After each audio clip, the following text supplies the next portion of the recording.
আমি প্রশ্ন করব, কারণ আমার সংবিধান আমাকে প্রশ্ন করার অধিকার দেয়।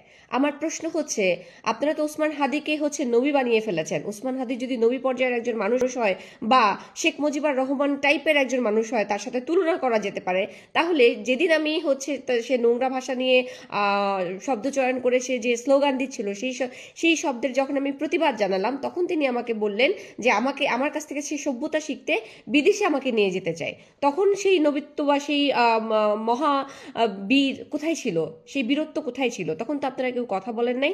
একজন সুশীল মানুষ বা একজন সম্মানিত মানুষ বা যাকে সাথে শেখ মুজিবুরের সাথে তুলনা করা যায়, সে কি এ ধরনের কথা বলবে? এক। দুই কাজী নজরুল ইসলামকে ভালোবাসা, কাজী নজরুল ইসলামের কবিতা আবৃত্তি করা, তার মানে কি এই যে কাজী নজরুল ইসলামের পাশে তাকে সাহিত্য করতে হবে? প্রশ্নের উত্তর দেন। আমার প্রশ্ন হচ্ছে, বাংলাদেশে যে নির্বাচন হচ্ছে, সেই নির্বাচনে নারীর অংশগ্রহণ নাই কেন? নারীরা ঝরে পড়লো কেন? নারীরা আজকে কোথায়? নারীরা যে দাঁড়াবে, সেই দাঁড়ানোর স্থানটা তারা পাচ্ছে না কেন? কারা তাদেরকে বাধা দিচ্ছে? তারা কিসের জন্য প্রার্থী হিসাবে নিজেদেরকে প্রতিষ্ঠিত করতে পারলো না? এই ফেইলরটা কাদের? এই ফেইলরটা হচ্ছে আপনারা দিচ্ছেন না, এই রাষ্ট্র দিচ্ছে না, এই রাষ্ট্রের সিস্টেম দিচ্ছে না।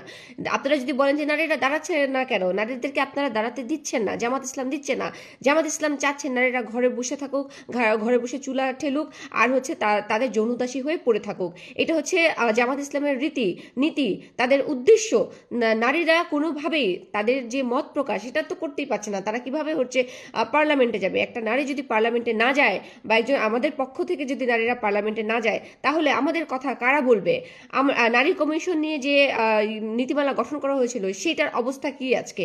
সেটা নিয়ে কাজ করা হয়নি কেন? সেটা কেন হোল্ড হয়ে আছে? সেটা নিয়ে কেউ কোনো প্রশ্ন করছে না কেন?